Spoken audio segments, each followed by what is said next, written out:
Buenas noches, esto es Zona Franca, yo soy Daniel Pacheco.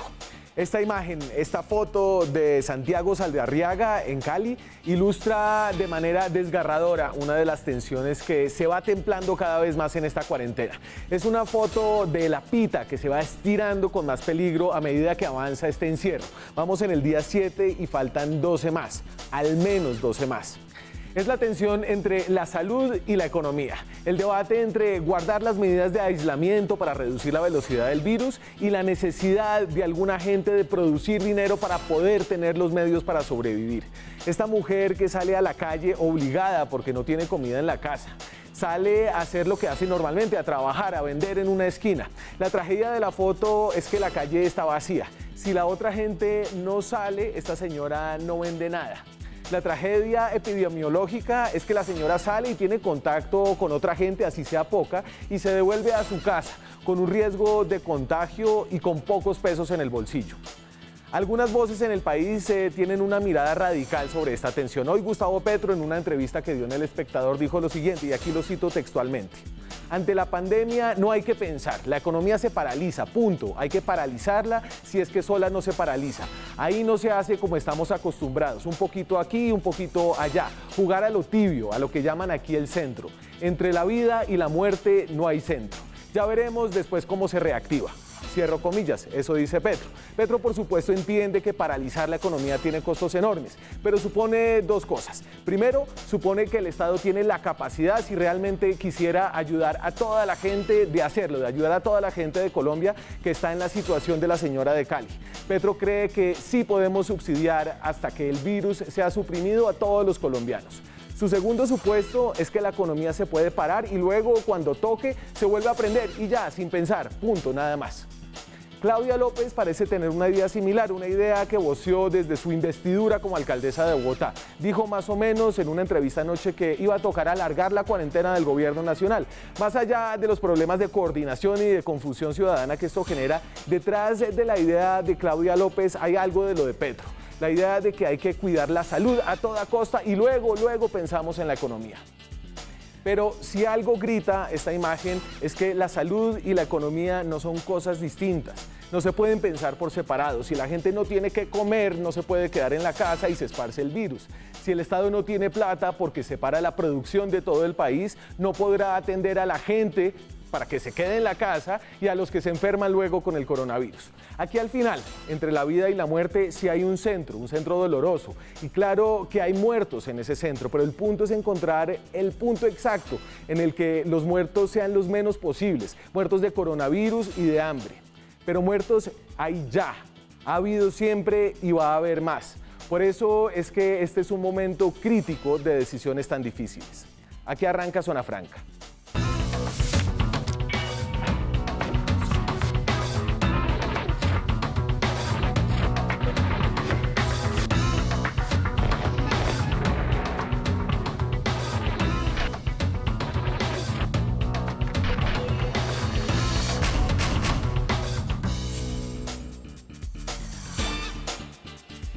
Son las 9 de la noche, 3 minutos, estamos en directo desde Bogotá. Gracias por estar aquí en Zona Franca. Hoy hablamos sobre el tema económico en medio de un debate muy álgido que ha acaparado la salud. Pero estos, creo yo, están estrechamente ligados. Tengo excelentes invitados esta noche y de hecho me acompaña ya vía Skype. Está en Nueva York uno de los economistas colombianos más importantes de su generación. José Antonio Campo fue ministro de Hacienda en Colombia, ministro de Agricultura, es hoy profesor en la Universidad de Columbia, volvió allá a dar clases. Buenas noches, José Antonio, ¿cómo está? Después de dejar su puesto en la dirección como director del Banco de la República. Gracias por acompañarme esta noche. No, encantado de estar con ustedes. A ver, todos estamos aquí volando sin un mapa predeterminado, haciendo y pensando cosas que eran antes impensables. Quiero que me dé usted un primer parte de sabiduría a los que creo que estamos intentando acudir todos en medio de esta crisis. Bueno, la sabiduría en este caso particular está un poco difícil, porque esta es una situación que no tiene precedentes. En el caso colombiano, pues se están mezclando dos situaciones totalmente diferentes. La primera, pues, es una crisis de las tradicionales que hemos tenido en el pasado por la caída de los precios del petróleo, por la tendencia a la salida de capitales que caracteriza, digamos, las crisis en nuestros países. Pero por otra está la combinación con esta pandemia del coronavirus que no tiene precedente hasta donde uno alcanza a ver. Digamos, el precedente más cercano es la llamada gripa española de 1918, que fue un fenómeno obviamente desastroso en Europa, pero que no tiene... no tuvo precedentes aquí no tuvo ninguna expresión aquí en Colombia. Entonces, es la mezcla de estos dos temas lo que ha generado esta crisis tan especial, digamos, para los patrones históricos del país y de todo el mundo. Y entonces, usted lo había dicho, los países han aprendido a vivir con recesiones cíclicas. En el caso de Colombia tal vez es un caso excepcional, que no ha tenido una recesión desde el 99, si no estoy mal, y se sacan unas recetas que ya hemos aprendido y hemos probado en la crisis pasada, por ejemplo, del sector inmobiliario en Estados Unidos. Y entonces es generar unos ingresos de parte de los bancos centrales de los países ricos, y los países pobres salen a pedir plata y a pedir créditos internacionales mientras ajustan sus finanzas adentro del país. Y yo entiendo que ese es más o menos el libreto que ha seguido hasta ahora Colombia. Bueno, no exactamente, porque cuando ve, digamos, las medidas que ha adoptado Colombia no tienen, digamos, elementos de esos, digamos, de austeridad, digamos, como tal, que es lo que se está mencionando, digamos. Para comenzar, yo diría que las medidas que se dieron primero y en forma bastante fuerte fueron todas las medidas del Banco de la República para darle liquidez a la economía y para tratar de frenar también esa especulación en el mercado de divisas digamos, cuya tasa de cambio explotó sobre todo por la caída del precio del petróleo, yo diría. Entonces, esas fueron unas medidas muy oportunas que se han venido, de hecho, acentuando a lo largo del tiempo y que fueron acompañadas por una reducción de la tasa de interés del Banco de la República el viernes de la semana pasada.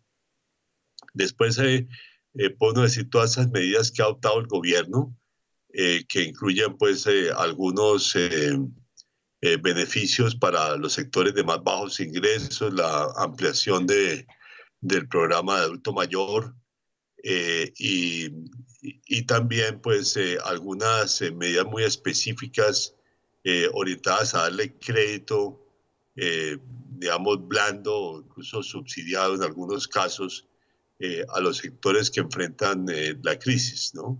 Sí. Sí, adelante. Profesor Ocampo, y en medio de esta respuesta, el gobierno, por ejemplo, no ha querido cruzar algunas líneas, la línea de la regla fiscal, por ejemplo, el gobierno sigue manteniendo que puede manejar la crisis y sus impactos sin generar un endeudamiento muy superior al que ya se pensaba, y entiendo yo que hay gente que está diciendo, mire, esos parámetros hay que cambiarlos, estamos enfrentando una situación totalmente distinta. Bueno, yo creo que es correcto de que el déficit fiscal va a tener que ser mayor de lo que había programado el gobierno, tanto por los gastos adicionales que está requiriendo la coyuntura, como por la reducción de ingresos que vamos a tener. Reducción de ingresos, pues por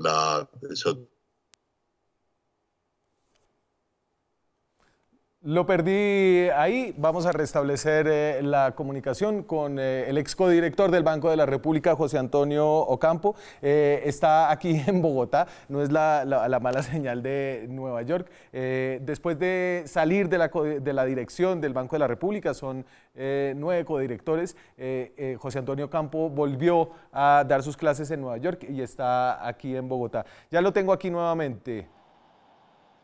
Lo perdí por un Sí, momento, José Antonio, y estábamos hablando de la regla fiscal. Usted decía se va a tener que romper en algún momento, pero sobre un poco el menú de medidas que ha puesto el gobierno sobre la mesa y tal vez la falta de audacia o la audacia que se tiene aún reservada. bueno, en materia del déficit fiscal, estaba señalando que yo creo que va a haber que tener una meta de déficit mayor que la que estaba programada inicialmente. Eso fue un consenso entre el grupo de ministros de Hacienda que nos reunimos en torno a Desarrollo hace algunos días. El gobierno pues tiene básicamente un anuncio de que no va a aumentar el déficit, pero yo creo que con la caída de los ingresos provenientes del petróleo, que son impuestos de renta a las empresas petroleras y son dividendos provenientes de Ecopetrol, más las necesidades de gasto adicionales que genera la crisis en curso en materia de salud pública digamos, de menores ingresos para sectores medios y Sí. bajos. Esa coyuntura va a exigir un aumento del déficit fiscal de algunos puntos. Ahora, curiosamente, eso puede ser compatible con la regla fiscal, porque la regla fiscal que tiene Colombia pues establece unos márgenes de ampliación del déficit si se dan las dos circunstancias que se están dando. En otras palabras, la caída de los precios del petróleo por una parte, Sí. pero por otra, la menor actividad económica.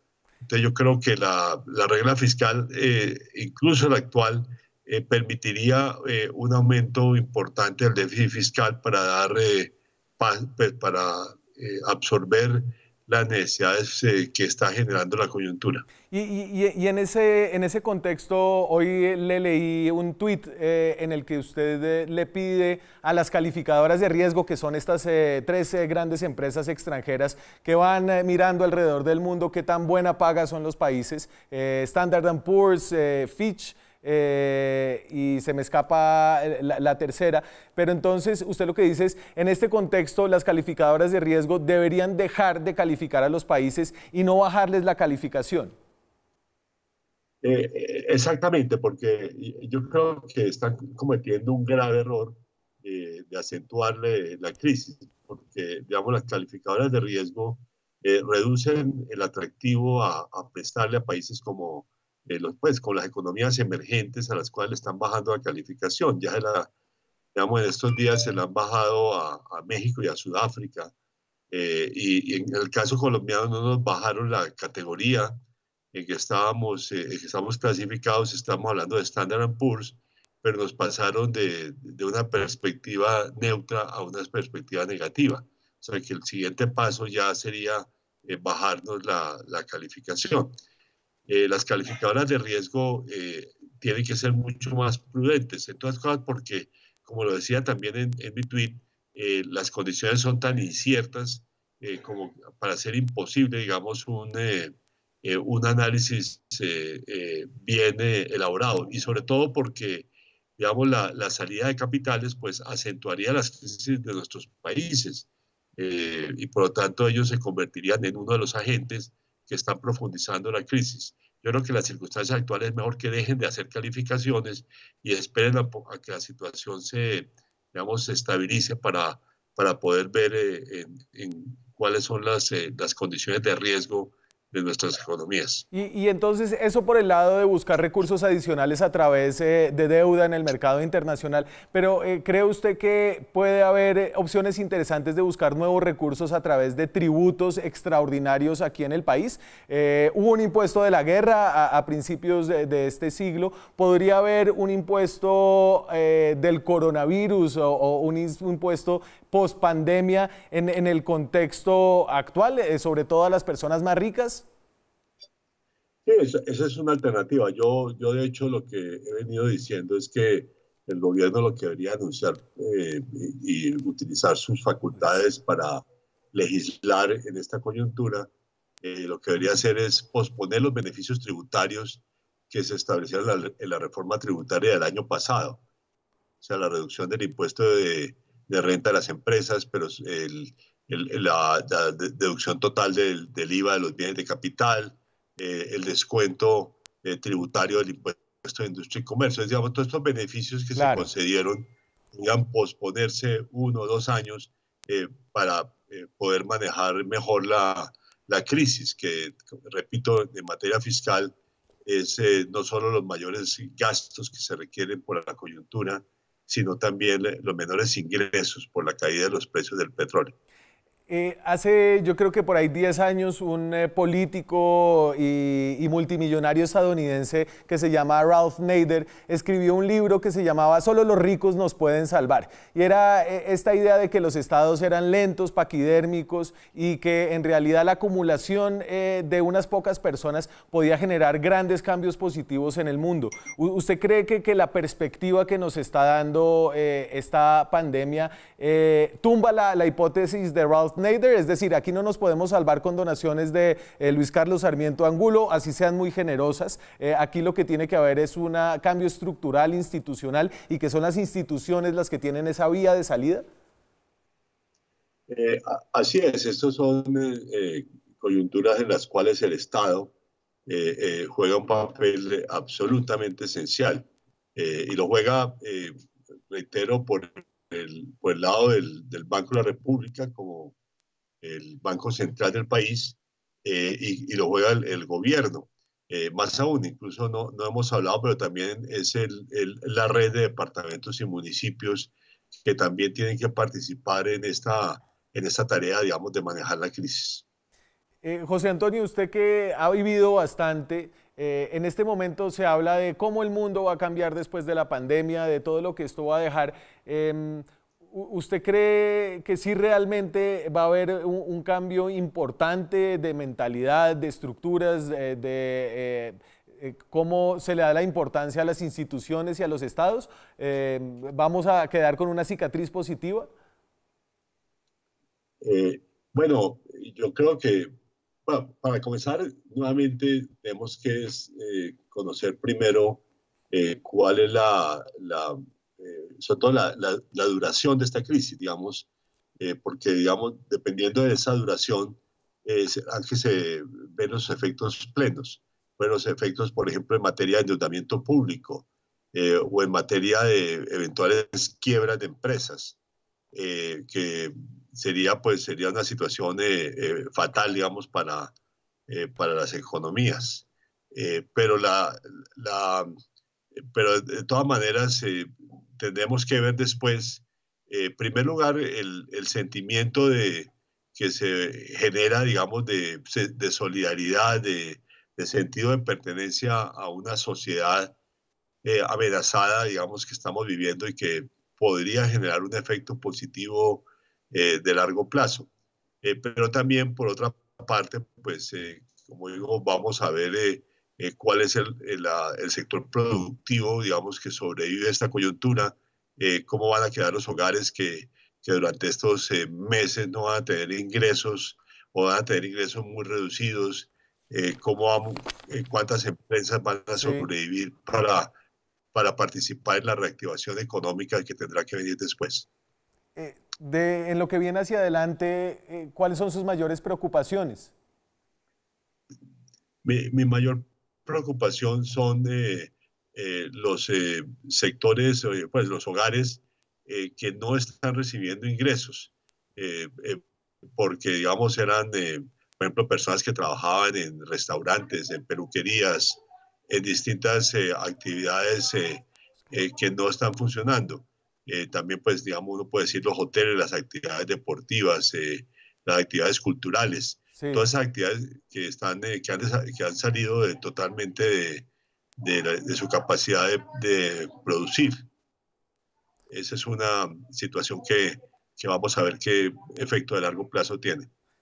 Es José Antonio Campo, exdirector del Banco de la República de Colombia, fue ministro de Hacienda, ministro de Agricultura. La causa más positiva que usted cree que puede salir de esto como para terminar, José Antonio, ¿cuál es?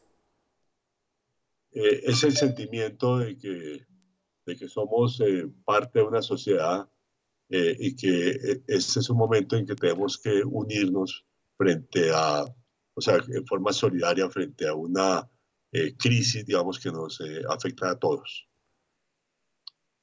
Campo, José Antonio, muchas gracias por estar con nosotros esta noche, por compartir sus opiniones. No, encantado de estar con ustedes. Yo tengo aquí en la línea a una de las personas de las que estaba hablando José Antonio Ocampo, una de las personas que se está viendo con ingresos reducidos o nulos, vive en Bogotá.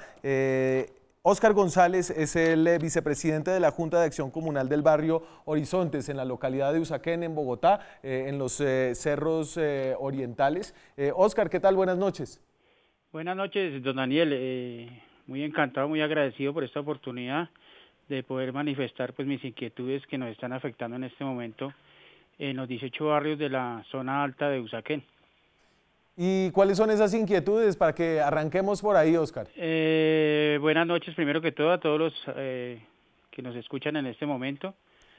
Pues nuestra localidad, más que todo, somos personas que trabajamos en el gremio de la construcción. El gobierno nos ha manifestado, pues, por diferentes clases de medios, de que hay ayudas para las familias de los que están vinculados en los temas de las familias en acción, los muchachos que también están en esas familias en acción.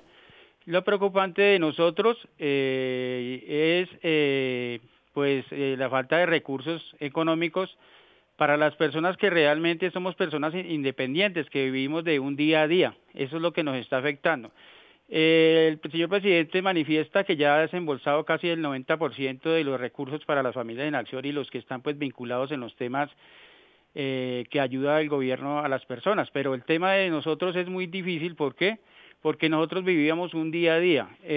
O sea, ustedes no podemos nosotros en este momento manifestarnos de una forma de hacer tumultos y otras situaciones, pues por la pandemia que tenemos. Claro.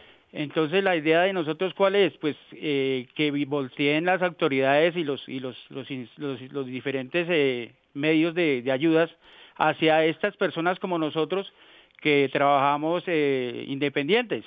Claro. Tenemos personas peluqueras, como dice el señor, tenemos trabajadores en diferentes áreas de construcción y en este momento llevamos ya 10 días en una situación pues precaria. Ese es el tema tan tremendo en el cual estamos viviendo nosotros. Venga, Óscar. Sí, señor. ¿Y usted escuchó de que la alcaldesa dijo algo de que esto se iba a alargar? ¿Usted qué sintió en ese momento? Pues yo sentí un desaliento muy grande cuando la alcaldesa dijo que esto nos podía prolongar un año.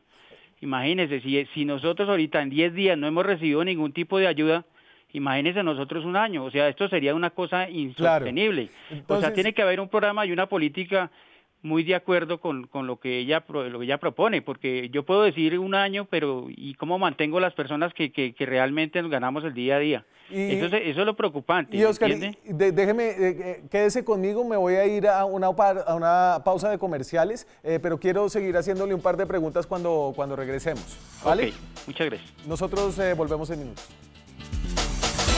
Seguimos en Zona Franca, son las 9:27 de la noche, estamos en directo desde Bogotá, francamente coronavirus, a ver cuándo podemos cambiar ese hashtag por algo más. Esta noche le damos una comba al tema, estamos hablando de los impactos económicos de la epidemia, de la pandemia de coronavirus. Estamos hablando con Óscar González. Óscar habla desde el barrio Horizontes, un barrio de personas trabajadores, muchos trabajadores informales, y él decía antes de irnos que ayer había oído a la alcaldesa de Bogotá decir que la cuarentena se podía alargar hasta un año. La alcaldesa dijo que se podía alargar la cuarentena, no tanto, aquí tengo las palabras, esto fue anoche en CMI. Por lo menos durante 3 meses va a tener que reducir su producción, distribución y consumo económico a solo 5 cosas: comida, servicios públicos, salud, cuidado y alimento. No más, el resto de la economía va a tener que parar porque la gente va a estar en casa, va a estar en cuarentena. Y ahí está, Óscar, ¿la pudo escuchar un poco mejor? Sí, señor, sí, señor. Bueno, ella dice 3 meses, ¿cierto? Sí, señor. Pero me imagino que el mensaje para ustedes caló fuerte, y para personas, ¿cómo está la gente ahorita? ¿Cómo están de mercados? ¿Cómo están en las casas? Le cuento, nosotros en el barrio Horizonte realmente no hemos recibido ningún tipo de ayuda. Ha venido el ejército, vino en las partes más altas y trajo pues unos mercados para unas personas y lo repartió. Sí. Pero realmente nosotros en nuestros barrios no hemos recibido ningún tipo de ayuda. ¿Y usted cómo está de mercado, digamos, en su yo caso? En este momento estoy mal de mercado porque, como usted sabe, yo trabajo el día a día. Otro tema que tengo tan importante como para comunicarles es que dentro de nuestro barrio hay personas diabéticas, personas que tienen que suministrarle la insulina. Sí. Hemos estado en los diferentes EPS llamando para que por favor a las personas que somos diabéticas, porque yo me incluyo en ese tema, tengamos la oportunidad que nos entreguen la insulina, porque sin insulina las personas no pueden convivir, no pueden vivir, eso es una cosa vital. Llama a uno y ellos dicen, no, esté llamando, esté insistiendo, y la insulina se acaba. Óscar, déjeme volverlo a la discusión que estábamos teniendo. Sí, ahorita cuando hablamos de esta cuarentena a la que le faltan 12 días, ¿cierto? Sí, señor. Sí, señor. ¿Usted cree que la gente de su barrio aguanta estos 12 días? No, señor. Si no llega una ayuda. Pero tampoco podemos llegar nosotros a ese tema, pues como que ya pasó en una localidad, que pasó por los medios, de reunirnos un grupo de 50, 60 personas a protestar, porque eso sería también algo irrisorio por el tema de que la pandemia pues nos afecta a todos. Claro. Pero sí tendríamos, por ejemplo, que nos den la oportunidad, o que la señora alcaldesa, que está haciendo una buena gestión, que tenga la humildad y la consecuencia de que mande personas y se den cuenta que porque el barrio está legalizado o porque sí, hay diferentes circunstancias en las cuales pues nos hemos sostenido, que en estos momentos no tenemos ningún tipo de ayuda. Entonces, ¿cuál es la idea? Pues que hubiera un censo. Yo propuse hacer un censo pues con las personas que realmente estamos mal, que somos los independientes, y organizar unas ayudas, algo humanitario, y no hacer cosas, por ejemplo, nosotros no podemos lanzar una protesta en este momento porque no podemos, pero que si ella volteara los ojos hacia la zona norte, los barrios de arriba y los demás que trabajemos, no solo los barrios de arriba, porque hay mucha gente vinculada en el tema de la construcción. Sí. Entonces, que nos ayudaran, nos apoyaran. Óscar, usted también me quería hacer una denuncia, y hoy hablamos de un tema, un desagüe de aguas negras, un tubo que está roto. Sí, al igual voy a comentar ese tema. Tenemos aquí en nuestra diagonal carrera tercera con 183, tenemos un desagüe de un agua que nos lleva 15 días de un taponamiento terrible, y eso nos está afectando a nosotros, la comunidad. Tenemos niños pequeños cerca, entonces no veo que el dueño de la casa ni ninguna entidad que se ha llamado al señor del acueducto para que por favor nos colabore siquiera con eso, porque si nos afecta la pandemia, nos afecta el daño de la tubería, y esto continúa y continúa. Llevamos 15 días con este problema, y es un problema como dice, de sanidad terrible. Entonces, a ver si de pronto el señor del acueducto o el gerente del acueducto tuviera la amabilidad pues de pegarse una pasadita aquí por la carrera tercera número 18304 y darse cuenta de la problemática tan tremenda que tenemos por ese tema sanitario. Quedó la denuncia. Y antes de despedirlo, quisiera saber, usted y la gente de su barrio, después de estos 12 días, ¿tiene ganas de salir a trabajar? Es decir, Sí, lógico, la gente está desesperada, porque es que como le cuento, el día a día, si un obrero se gana 40.000 pesos diarios y con eso sostiene su familia, en este momento no está recibiendo absolutamente nada. La gente está desesperada. La policía pasa haciendo pues su trabajo, diciendo que por favor se guarden en sus casas, que por favor una cosa a la otra. Yo entiendo ese tema, sí, pero el tema es muy riesgoso cuando a usted le dicen enciérrese en su casa y no tiene ni siquiera para hacer nada de comer. ¿Sí me entiende? Ese es el tema tan tremendo que hay. Y fuera de eso, pues no solo somos adultos, hay personas de claro, avanzada edad y hay niños. Entonces, ¿cómo sostenemos nuestra familia nosotros en este tema? Esa es una pregunta importante que nos hacemos ya en el 7º día de la cuarentena nacional. Óscar González, vicepresidente de la Junta de Acción Comunal del barrio Horizontes en la localidad de Usaquén. Muchas gracias, señor, por contactarse con nosotros. Gracias, muy amables por esta oportunidad y que esto sea algo que realmente la señora alcaldesa mire los ojos hacia nuestros barrios. Gracias, muy amables, feliz noche. Hasta luego. Precisamente de esto también estaba hablando el director de Fedesarrollo, el tanque de pensamiento económico más importante de Colombia, Luis Fernando Mejía, quien me acompaña vía Skype. ¿Yo, Luis Fernando? Hola Daniel, ¿qué tal? Muy buenas noches, muchas gracias por la invitación. Gracias por conectarse. Con gusto. Y entonces, a ver, hemos tenido muchos debates todos los días y ya que todos estamos en la casa y podemos ver muchas redes sociales, los absorbemos todos, en el que parece que la economía fuera una cosa separada al tema de la salud. Entonces, dice la alcaldesa, no, nos vamos a quedar 3 meses en la casa, solo 5 cosas fundamentales, la salud, la alimentación y otras 3 más. Y usted dice hoy, no, ojo, esto hay que pensarlo de la mano. Así es, Daniel. Pues el mensaje precisamente que puse en las redes sociales está en esa dirección. La economía y la salud no se pueden pensar de manera separada. Por supuesto, entiendo perfectamente y comparto además las medidas que ha tomado la alcaldesa, las que ha tomado también, por supuesto, el gobierno nacional de decretar esta cuarentena a nivel nacional que en principio finalizaría el próximo 13 de abril. Sin embargo, no hay que olvidar que en una eventual prolongación de esta cuarentena, dadas las condiciones de la evolución de la pandemia, hay que trabajar rápidamente en cómo poderle mitigar la caída de los ingresos a personas como las que nos hablaban ahora, personas independientes que no son pobres. Independiente que es como un eufemismo de informal, ¿no? Pero que son personas que hacen parte de una clase que en Colombia se conoce como la clase vulnerable. Estamos hablando de más del 39% de la población, casi el 40% de la población colombiana que hace parte de esa población, es decir, alrededor de 20 millones de personas que usualmente no están cubiertos con programas sociales que entrega tanto el Estado como las entidades territoriales. Y yo creo que va a ser muy difícil de todas maneras llegarles a ellos. Fíjense, Daniel, el anuncio que hizo hoy de manera muy importante el gobierno en términos de este mecanismo de compensación del IVA a los hogares más vulnerables, estamos hablando de 1 millón de hogares.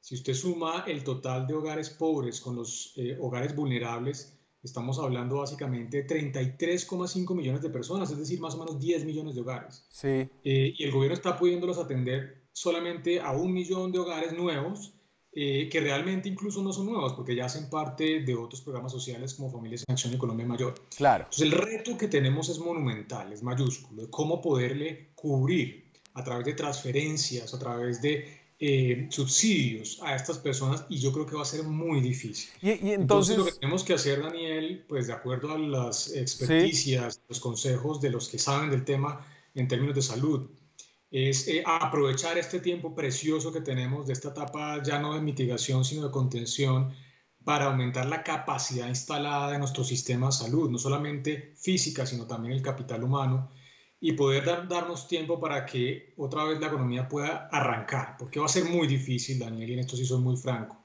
que la economía colombiana permanezca 3 o 4 meses en cuarentena, porque tenemos una característica muy importante, no es una gran cantidad de personas que son vulnerables, que son informales, que dependen del día a día y que pues de otra manera van a tener que decidir entre no contagiarse, cumplir la cuarentena o salir a trabajar para poder comer. Y eso va a ser muy difícil. Y entonces, mire, yo estaba echando números como tratando de sumar todo lo que en términos de transferencias ha propuesto el gobierno colombiano. Sí. Dame la gráfica de transferencias, yo ahí le voy contando un poco qué es lo que estoy mostrando. Entonces, tenemos, por un lado, ahí viene. Checho, perfecto. Entonces, familias en acción. Entonces, le dieron a 2.4 millones de familias un giro adicional de 335.000 pesos. Eso vale más o menos 800.000 millones de pesos. Adulto mayor, que estaban 2 millones de personas, un giro adicional de 240.000 pesos. Eso da 480.000 pesos. Jóvenes en acción, ahí hay 200.000 jóvenes en acción, ese giro adicional vale más o menos 149.000 millones de pesos. Luego está el tema de devolución del IVA, ¿cierto? Que es a 1 millón de personas. Este millón de personas es 1 millón de personas, muchas de las cuales ya están cubiertas por algunos de los anteriores programas, ¿cierto? Sí, todas. Todas están o en Familias en Acción o en Colombia Mayor. Y entonces ese disparo de esa transferencia le vale 480.000 millones de pesos. Y está el otro, y creo que este es el programa más ambicioso, que es el llamado ingreso solidario, que es una transferencia directa a 3 millones de familias en Colombia que no están en ninguno de los anteriores programas, y eso, si digamos la transferencia inicial es de 160.000 pesos a cada una, le da a usted otros 480.000. En total, usted está sumando unos 2 billones de pesos. Digamos que lo logran. Ahorita ya hicieron lo de Familias en Acción porque es fácil hacerlo, digamos, tenían a la gente ahí, no han logrado hacerlo del ingreso solidario, van en lo de la devolución de IVA, ¿cierto? Pero digamos, esta transferencia masiva asistencial para una cuarentena de 2 semanas nos vale 2 billones de pesos. ¿Cuántas veces más en el futuro cercano estaríamos en capacidad de hacer esto? Pues Daniel, exactamente, no es solamente el problema que discutíamos antes en términos de cobertura. Si usted suma todas las cifras que me acaba de dar, más o menos estamos hablando de 6.5, máximo, póngale 7 millones de hogares. La cifra que yo le daba de hogares pobres o vulnerables es alrededor de 10.5 millones de hogares, así que nos quedan más o menos 3 millones de hogares, es decir, básicamente casi 9 millones de personas por fuera de todos estos programas. Así que hay un problema, primero, de cobertura, va a ser muy difícil llegarles a todos.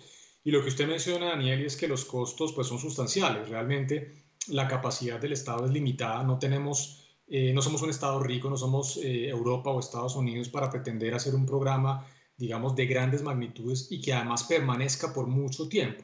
Estos programas tienen un énfasis muy de choque, un plan transitorio que permita sostener los ingresos. Entonces, ahí es donde viene esta tensión entre la cuarentena y la actividad económica, porque va a ser muy difícil, Daniel, que si esto continúe 3, 4 meses, pues que el gobierno pueda estar pagando 2, 3 billones de pesos cada prácticamente 2 o 3 semanas para poder garantizar los ingresos de estas personas vulnerables y pobres. Entonces, ahí es donde estamos hablando precisamente de ese mensaje, Daniel, que la salud y la economía se tienen que ver como un todo. Por supuesto, no estamos diciendo que de ninguna manera, y este es un mensaje muy importante, que la economía debe prevalecer.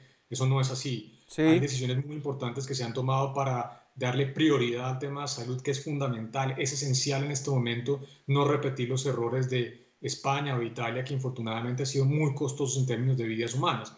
Pero también hay que pensar desde ya en que este tiempo precioso que tenemos se puede acelerar para tomar medidas para que otra vez pongamos gradualmente, así sea, retornar a esa normalidad económica, porque de otra manera, de nuevo, la informalidad, la vulnerabilidad de esa gran población, del 40% de la población colombiana, pues va a ser muy difícil sostener una cuarentena por largo tiempo.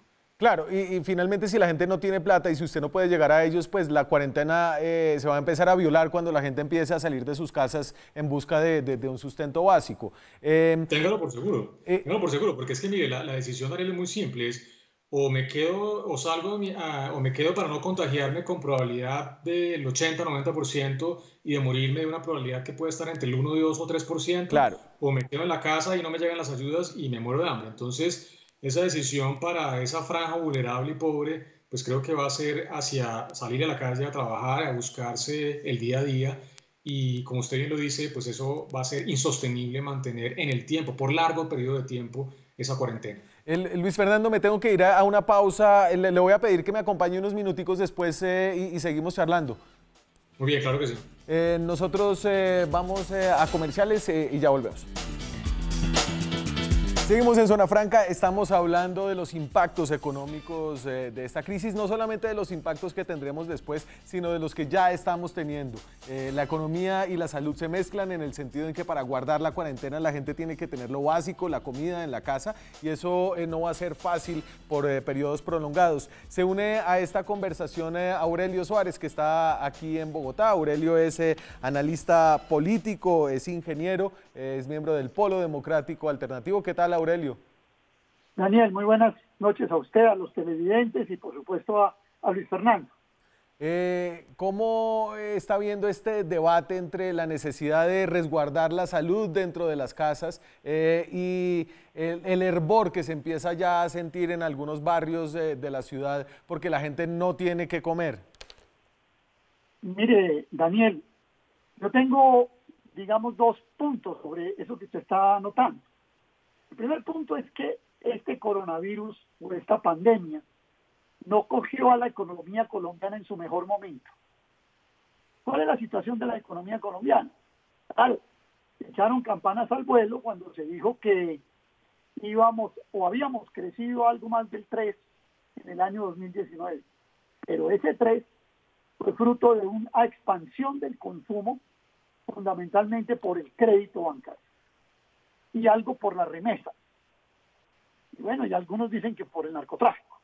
Metamos ese paquete ahí, pero la economía colombiana no crece principalmente por un gran desempeño de su aparato productivo, sino por una expansión del consumo. Ese punto que estoy señalando sí, es bien importante porque, es decir, es clave entender en qué momento coge la pandemia al país. A mi modo de ver, también en un momento donde la autoridad económica tiene muy poca capacidad de maniobra. Estamos hablando de unas cuentas externas deficitarias de arriba o cerca del 4,5% del PIB, o sea, 45 billones de pesos. Estamos en una situación fiscal con una reforma tributaria que para el año 2020 concedía enormes contribuciones, beneficios y ventajas a grandes empresas. O sea, nos cogió, podríamos decir, uno de los peores momentos de esa situación. Entonces, aquí hay un problema de coronavirus, evidentemente, pero no es lo mismo que a usted lo coja el coronavirus con una economía robusta, a que lo coja con una economía con estos problemas estructurales que yo estoy Bueno, y súmele la caída de los precios del petróleo. Tal vez por eso los pronósticos de Fedesarrollo, este pronóstico, Mejía, le voy a mamar un poquito de gallo por su tabla tengo la de los pronósticos, Checho. Entonces, Fedesarrollo saca un pronóstico de crecimiento del impacto de la crisis del coronavirus con 3 escenarios. Un escenario optimista, un escenario medio y un escenario pesimista. En el optimista, la economía sigue creciendo 2.3%, se cae casi un punto de crecimiento frente al pronóstico original, ¿cierto? Y en el pesimista hay una recesión y decrecemos al 0,4%. O sea, un pronóstico en el que puede pasar cualquier cosa. Así es, Daniel. Pues mire, eso básicamente es el resumen de la incertidumbre que tenemos en este momento. Nosotros usualmente hacemos pronósticos puntuales. Decimos, como habíamos dicho para este año, la economía crece 3,5%.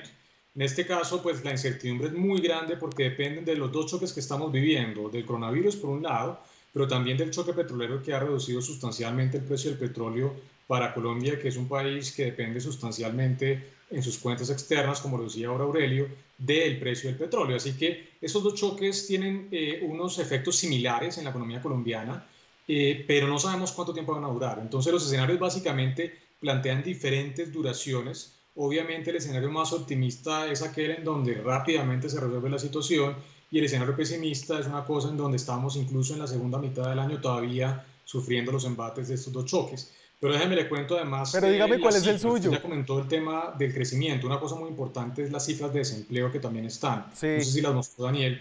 Miren, en cualquier escenario, incluso en el optimista, el mensaje es que el desempleo se va a deteriorar sin lugar a dudas. Incluso en el escenario optimista estamos pensando en un desempleo que sube al 13,3%. Pero miren, el escenario pesimista, que allá algunos bancos de inversión están hablando de una caída un poco más grande que la que nosotros estamos estimando, cercana al 2,5%, nosotros estimamos 0,4 negativo por ahora. Sí. Estamos pensando que el desempleo podría llegar al 19,5%, Sí. es decir, casi al 20%, que fue la cifra que tuvimos después de esa gran crisis de mercados emergentes a finales de la década de los 90. Así que esto va a tener costos económicos y no solamente en desempleo. Si esto pasa, si aumenta el desempleo, como seguramente va a pasar, vamos a tener deterioros en términos de la tasa de pobreza y pobreza extrema. Así que el choque que ya venía deteriorándose. Sustancial. Luis Fernando, lo voy a despedir para quedarme con Aurelio, pero antes de despedirlo, dígame usted dónde está en medio de este escenario. ¿Está en el optimista, en el medio o en el pesimista? Esto lo sacaron hace unos días. ¿Cómo ha avanzado su pesimismo en esos días?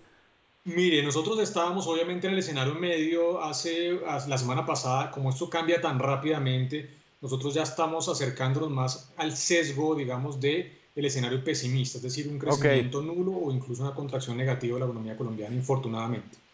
Luis Fernando Mejía, el director de Fedesarrollo. Muchas gracias, Luis Fernando. Daniel, un especial saludo, saludos Aurelio, saludos para todos los televidentes. A ver, Aurelio, entonces, y me imagino que usted siempre está por el lado más pesimista. Pero Daniel, es que este no es un problema, digamos, de inclinación. Sí. Es un problema de objetividad. Permítame completar lo que yo estaba diciendo en primera instancia. Es que además de todo nos cogió con un desempleo creciente. Hoy precisamente el DANE, que seguramente tal vez ustedes hicieron alguna mención ya, dio la nueva cifra del desempleo. Estamos hablando de un desempleo del 12,2%, que es superior al 11,8% que teníamos hace un año. Y hay un hecho muy importante, Daniel, que permítame, no puedo dejar pasar por alto. Siga, claro, señor. Lo que yo he señalado. Estamos en un periodo en el cual hay un altísimo endeudamiento de la sociedad colombiana, no solamente de la hacienda pública, de la sociedad colombiana. Mire, las empresas cerraron el año 2019 debiéndole a la banca 254 billones de pesos, cerca del 26% del PIB. Y si usted suma lo que ven los hogares en crédito de consumo, es 143 billones, más suma los 57 billones del crédito hipotecario, sí, y además del crédito de leasing y del microcrédito, la sociedad colombiana la cogió el coronavirus debiendo casi la mitad del PIB, casi 500 billones de pesos. Entonces, cuando, por ejemplo, yo oigo hablar a algunos funcionarios y dirigentes gremiales que dicen, estamos refinanciando 7 billones de pesos, que 7 billones en una deuda privada de 500 billones. Y Aurelio, y la preocupación que uno tiene, y yo me imagino que usted también la comparte, es que en este caso las pérdidas que evidentemente se van a generar por este parón económico se socialicen hacia abajo y no hacia arriba. Claro, yo tengo exactamente el mismo temor. Por ahí leí a un ex candidato presidencial hoy, usted es muy amigo suyo. ¿Cuál? Petro, que fue muy amigo suyo, un candidato presidencial diciendo hoy, el coronavirus acabó con el neoliberalismo. No, mire, yo creo que pensar con las ganas de que es que el coronavirus nos va a alumbrar una nueva sociedad, realmente es una desproporción. Yo comparto más su tesis.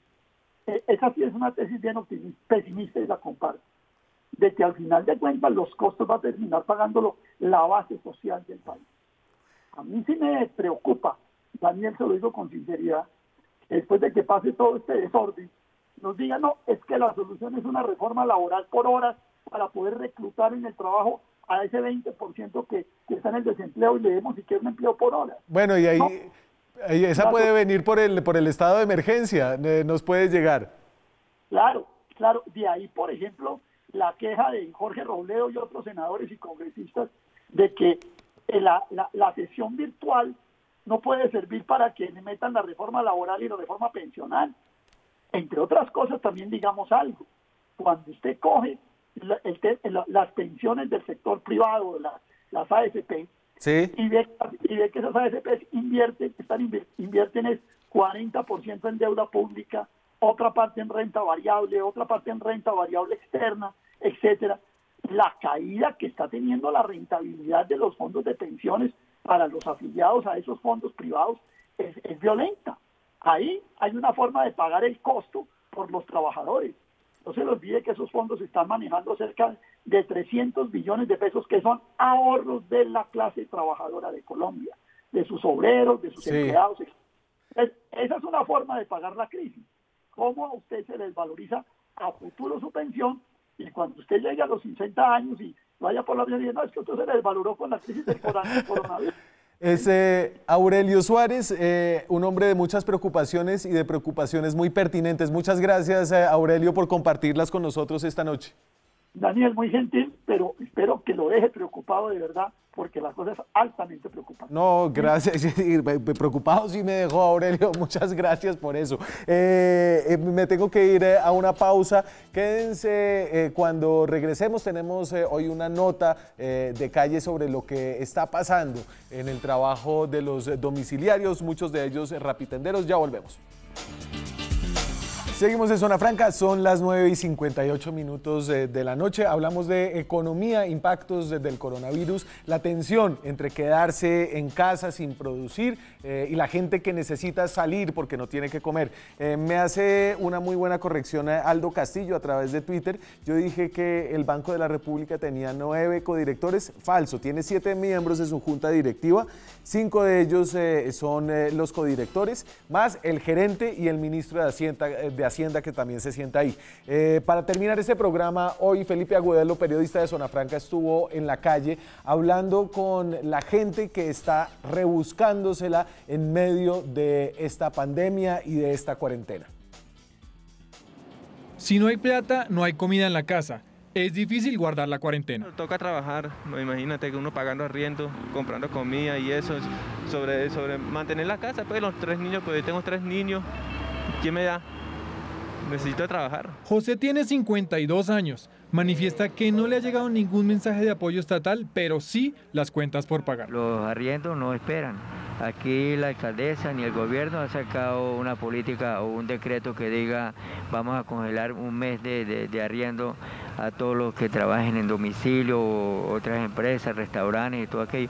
No, el igualito se venció el mes, tiene que pagarlo y si no se va para la calle. José no se pudo quedar en la casa más que un par de días porque trabaja y vive en la informalidad, como la mayoría de migrantes. Pues se gana un poco más el mínimo y ya por la edad, pues ninguna empresa aquí en Colombia le da trabajo a uno. Paradójicamente, la misma informalidad que lo sacó a las calles a trabajar es la única vía para subsistir por estos días, trabajando como rapitendero. José es uno de muchos. Salimos a trabajar porque necesitamos llevar sustento a la casa. A pesar que tengo 2 niños allá, hay que salir a buscar el diario. La enfermedad es un poquito silenciosa, pero si llega, llega, porque es que tenemos que trabajar, hermano, porque si no trabajamos no comemos, no pagamos arriendo y no sé. Rappi y las plataformas de domicilios son de los pocos negocios que siguen andando. Es trabajo que muchos agradecen, pero trabajo en la informalidad. No hay contrato o pago de seguridad social. Y la remuneración no siempre es buena. Pues a nosotros nos han salido muy pocos trabajos. Llevamos casi todo el día y solo nos han salido 2 pedidos a cada uno. El mundo de los domicilios informales le ha abierto las puertas en esta cuarentena a quienes estaban confinados y desplatados.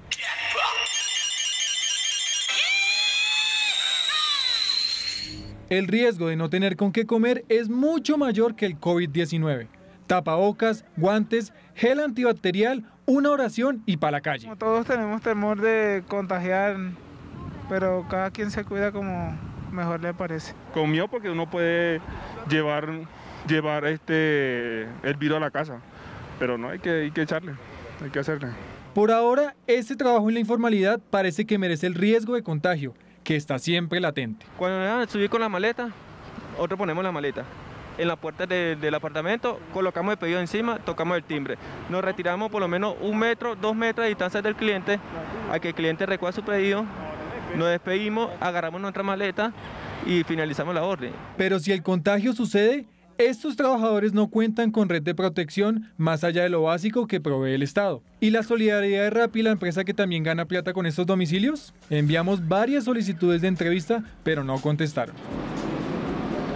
Pero más allá del riesgo del COVID-19, estos domiciliarios trabajan todos los días con otros riesgos que ya han aprendido a asimilar. Y no hay una EPS, no hay nada que le asegure a uno, por ejemplo, una estabilidad en esa parte.